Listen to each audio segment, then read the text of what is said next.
Okay. Talking about toxic parents, well, it's not exactly lighthearted stuff, is it? It's tough stuff. And for anyone out there listening who might be going through this right now, or if it just hits a little too close to home, just know you are not alone. We've got your back. We do. And, you guys asked for a deep dive on this whole toxic parent thing, right? Like, how do you deal with it? Right. So we dug into these really interesting Psych2Go videos, 10 characteristics of highly toxic parents. That's one of them. And then there's this other one. If you have toxic parents, watch this. Yeah. Really gets you thinking. Yeah. So we're like diving deep into these. And hopefully by the end of this, you'll be able to spot those red flags. And more importantly, find ways to heal, to move on, because you deserve that. Yeah, you do. Everyone's parents mess up, right? But this isn't just about, oh, they forgot to pick you up from soccer practice that one time. This is different. That's a whole other level. Toxic behavior. Yeah. It's a pattern. It creates this environment, this negative energy that just seeps into everything. It leaves its mark. It really does. Yeah. And one of those things they talked about, I'm sure a lot of people have experienced this, that hypercriticalness. Oh, yeah. It's not like, hey, maybe we could, work on your study habits, but it's like full on, you're going to fail, just like your father. Oof, that stings. Right? You feel that. It just chips away at you. Constantly putting you down, like you can never measure up. And then they shut down any kind of emotion you try to express. Oh, yeah, yeah.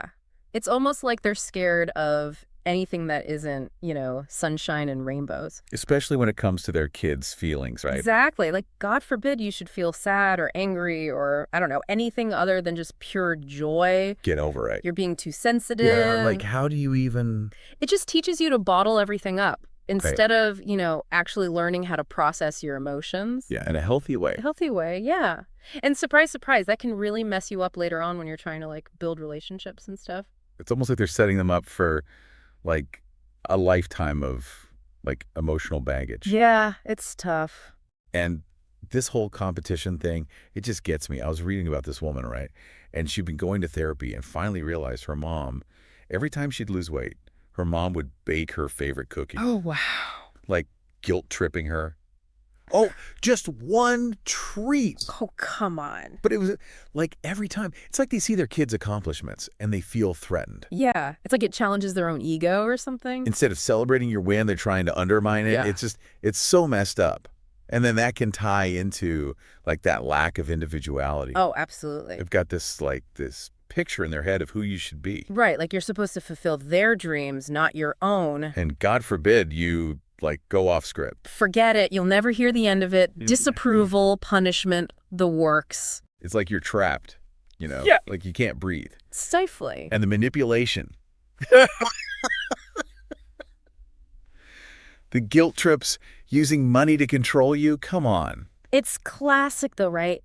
After all I've done for you. Oh, I know that one. You owe them. For basic decency. It's exhausting. It's exhausting. And it's always, always, always about their feelings. Oh, 100%. It's like the whole emotional temperature of the house depends on what kind of mood they're in that day. You're walking on eggshells constantly, trying to figure out, okay, what's going to set them off today? Oh, it's exhausting. Yeah. And then they hit you with the love withdrawal.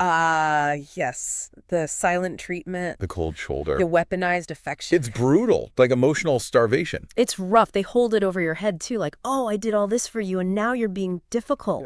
Yeah. Ugh. The guilt trip is real. And you know what? They never apologize. Ever. Oh, no. Apologizing. That would mean admitting they were wrong. It's just not going to happen. Their ego is too fragile. So instead, they just deflect, blame everyone else. Right. It's always the neighbor's dog, the traffic, anything to avoid taking responsibility. Exactly. Okay, and another thing, right? Boundaries. They don't understand them. Nope. Completely clueless. Reading your diary, listening in on your phone call. Barging into your room like they own the place. Hello, personal space. It's because they don't see you as a separate person. You're just an extension of them. Yeah, it's like they're living through you, and it's not cool. Not cool at all. And, it makes me think about what you were saying earlier about relationships. How are you supposed to have healthy relationships later on if you never learn those boundaries? It's a recipe for disaster. But Okay. but here's the good news, okay? That good news. There is. It doesn't have to be like this forever. This isn't your destiny, And that second Psych2Go video, if you have toxic parents, watch this. It really gets into that. It's about taking your power back. Okay, I like where this is going. So we've identified the problem, the toxic parents. Now, what do we do about it? Right. First step, acceptance. And I know, it's hard, but you have to accept that they might not change. It's that whole thing of, like, we all want that fairy tale ending with our parents, you know? I know, we do. But holding on to that hope, it can actually hold you back from healing. So instead of trying to change them, you focus on yourself. Exactly. You can't control their behavior, right?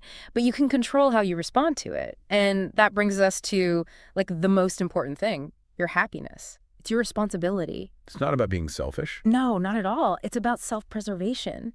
It's about realizing, hey, my happiness, it doesn't depend on them. I get to decide what brings me joy. You get to write your own story. Yes. And part of that, right, is letting go of the blame. Because here's the thing, and this is huge. None of this was your fault. Well, I'm sure a lot of people listening need to hear that. Because toxic parents, they're masters of manipulation. They'll make you feel like it's your fault. If you were a better kid, I wouldn't have to be this way. Exactly. Gaslighting 101, shifting the blame. But the truth is, a child is never responsible for an adult's behavior. You were just a kid. Right. Doing the best you could with what you had. And that leads us to another important truth.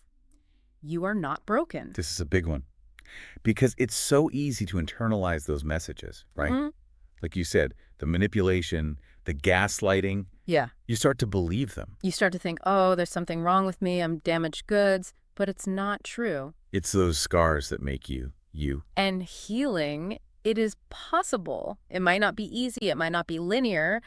But you can break free from those patterns. You can create a life that you love. And sometimes you need a little help to get there, right? Like therapy. Therapy can be amazing. It's not a sign of weakness. No. It's a sign of strength. That means you're taking control. You're saying, I deserve to heal. I deserve to be happy. It's like having someone in your corner, you know, helping you sort through all that stuff. Absolutely. And you know, one thing that really struck me from that Psych2Go video, they said, forgiving your parents, it's not a requirement for healing. Yeah, I was going to say, there's so much pressure out there to, like, forgive and forget. Like, just sweep it all under the rug. Right, like it never happened. But the thing is, forgiveness, it's personal. Yeah. And it's not always possible. Honestly, it's not always necessary. Sometimes it's more important to just, like, acknowledge the pain, set some boundaries, and just focus on taking care of yourself. Exactly. You don't owe them anything. You deserve to heal on your own terms. Absolutely. And healing. It's about putting yourself first. It's about building a life that you love, a life that's free from all that baggage. So if you're out there listening and you're like, yep, I relate to all of this, please know you are not alone. And it is never, ever too late to start healing. Never too late. Therapy can be a good place to start, or maybe a support group. Journaling can help too. Just, you know, getting those feelings out there. And surround yourself with people who, like, lift you up. Yes. Find your people. People who get it. Because you deserve that. Setting boundaries, saying no, putting yourself first. It's not selfish. It's, like, essential, you know, for healing, for growth, for just, like, living your best life. 100%. It's about taking back your power, writing your own story, and deciding what happiness looks like for you. So here's a little something to think about. Imagine you could go back. Right. And talk to your younger self. That younger you who was going through all of this. What would you say? What would you want them to know? That's a good one. Something to think about. And if you feel like sharing, drop it in the comments. You never know who might need to hear your words. You never know. And on that note, we're going to wrap up this deep dive into, well, the world of toxic parents. It's heavy stuff. But we got through it. And we're here for you. We are. Keep fighting the good fight. You got this.